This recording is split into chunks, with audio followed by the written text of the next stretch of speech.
அனைவருக்கும் வணக்கம்.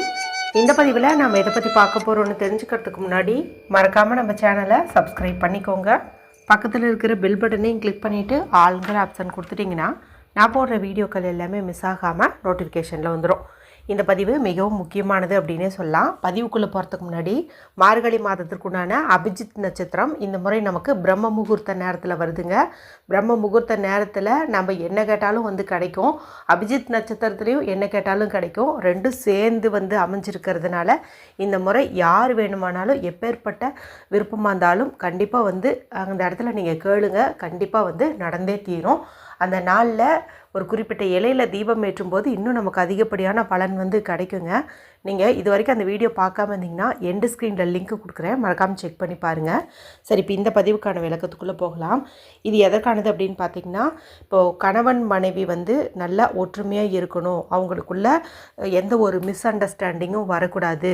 வேறு யாராவது மூன்றாம் நபர், அதாவது இப்போ கணவருடைய சொந்தக்காரங்களோ அல்லது நம்முடைய சொந்தக்காரங்களோ யாராவது நம்மளுடைய பர்சனல் லைஃப்பில் இன்டர்ஃபியர் ஆகிட்டு ஏதாவது ஒரு பேச்சுவார்த்தை வருது, அதன் மூலமாக ஹஸ்பண்ட் அண்ட் ஒய்ஃபுக்குள்ளே சண்டை வருது, ஒரு ரிலேஷன்ஷிப் ஆரோக்கியமாக இல்லை அப்படிங்கிற மாதிரிலாம் ஃபீல் பண்ணிங்க அப்படிங்கும்போது இப்போது இந்த ஒரு மெத்தடை நீங்கள் ட்ரை பண்ணுங்கள். கண்டிப்பாக உங்களுக்கு நல்ல ரிசல்ட் கிடைக்குங்க.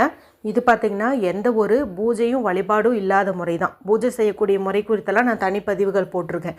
அதெல்லாம் பார்த்திங்கன்னா திங்கட்கிழமை நாளில் செய்ய சொல்லியிருப்பேன். இது அந்த மாதிரி கிடையாது. இது சுவிட்ச் வேர்டு. இதை எல்லா மதத்தினரும் செய்யலாம். இதுக்கு ரூல்ஸ் அண்ட் ரெஸ்ட்ரிக்ஷன்ஸே கிடையாது. ஆண்கள் பெண்கள் யார் வேணுமானாலும் யூஸ் பண்ணலாம். பீரியட்ஸ் டைம்லேயும் பெண்கள் யூஸ் பண்ணலாம். பிறப்பிறப்பு தீட்டு இருந்தாலும் யூஸ் பண்ணலாம். நீங்கள் அசைவம் சாப்பிட்டுருந்தீங்கனாலும் யூஸ் பண்ணலாம். அந்த மாதிரி ஒரு சிம்பிளான ஒரு முறை தான் இது. சரி, இது எப்படி செய்யணும், இது எந்த நாளில் தொடங்கணும் அப்படின்னு பார்த்திங்கன்னா, எந்த நாளில் வேணாலும் நீங்கள் தொடங்குங்க. எல்லா நாளுமே இதுக்கு ஓகே தான். சரிங்களா? சரி, இதுக்கு தேவையான பொருள் என்னென்னு பார்த்திங்கன்னா, எந்த கோடும் இல்லாத பியூரான அன்ரூல்டு ஒயிட் ஷீட் ஒன்று எடுத்துக்கோங்க. அதில் ப்ளூ கலர் பேனாவை பயன்படுத்தி நம்ம இதை எழுத போகிறோம். ஏன்னா ப்ளூ கலருங்கிறது ஒரு காதல், லவ்வை குறிக்குது, ஒரு அன்பை குறிக்குது. அதனால் இந்த நீல கலர் பேனாவே எடுத்துக்கோங்க. இப்போது நார்த்து ஃபேஸிங் அல்லது ஈஸ்ட் ஃபேஸிங், கிழக்கு அல்லது வடக்கு பார்த்த மாதிரி உட்காந்துட்டு நல்லா முதல்ல நீங்கள் உங்களை ரிலாக்ஸ் பண்ணிக்கோங்க. டீப் ப்ரீத் எடுத்துக்கோங்க. அதன் பிறகு இந்த பேப்பரில் ஒரு எனர்ஜி சர்க்கிள் கேப்பில் அது மாதிரி ஒரு வட்டம் போட்டுக்கோங்க. அந்த வட்டத்துக்குள்ளார நான் சொல்லக்கூடிய இந்த சுவிட்ச்வேர்டு ஃப்ரேஸை நீங்கள் எழுதணும். ஒவ்வொரு வார்த்தைகளுமே பார்த்திங்கன்னா ரொம்ப ரொம்ப பவர்ஃபுல்லு. அது உங்களுக்கு நான் காம்பினேஷனாக கொடுத்துருக்கேன். இது எல்லாத்தையும் நீங்கள் ஒரு 2-3 தடவை சொல்லும்போது உங்களுக்கு மனப்பாடமே ஆகிடும். அதன் பிறகு நீங்கள் பார்த்து சொல்லணுன்ட்டு கூட இல்லை, உங்களுக்கே ஆட்டோமேட்டிக்காக வந்துடும். இப்போ ஏதாவது ஒரு வாக்குவாதம் நடக்கிற மாதிரி தெரிஞ்சிச்சுன்னா கூட நீங்கள் அமைதியான இடத்துல உட்காந்துட்டு இதை அப்படியே சொல்ல ஆரம்பிச்சிட்டிங்கும் போது கண்டிப்பாக உங்கள் ஹஸ்பண்ட் அப்படியே காம் ஆயிடுவார். அதன் பிறகு உங்களுக்கு ரிலேஷன்ஷிப்பில் எந்த ஒரு இஷ்யூவும் வராது.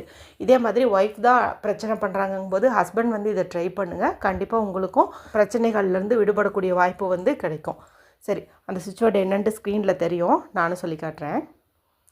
டேப் ஒரு சின்ன கோடு, இன்வெஸ்ட் ஒரு சின்ன கோடு, ஃபேவரட் ஒரு சின்ன கோடு, என்சாண்டட் ஒரு சின்ன கோடு, அக்கர் ஒரு சின்ன கோடு, பேர்ல் ஒரு சின்ன கோடு, ட்ரெஷர்.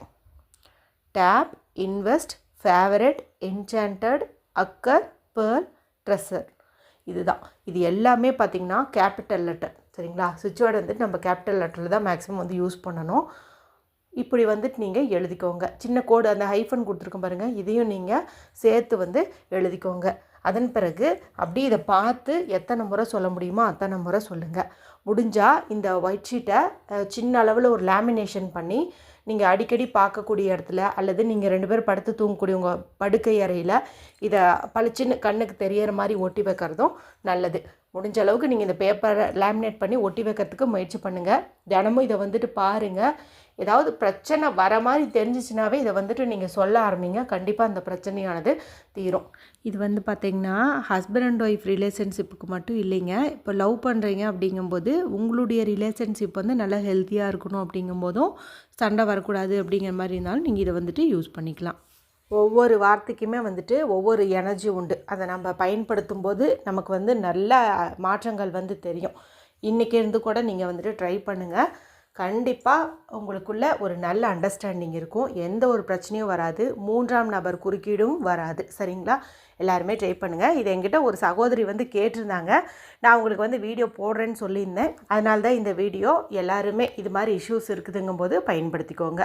இந்த வீடியோ பிடிச்சிருந்தால் மற்றவங்களோடையும் ஷேர் பண்ணுங்கள். ஏதாவது சந்தேகம் இருந்தால் கமெண்ட் பண்ணுங்கள், தெளிவுபடுத்துகிறேன்.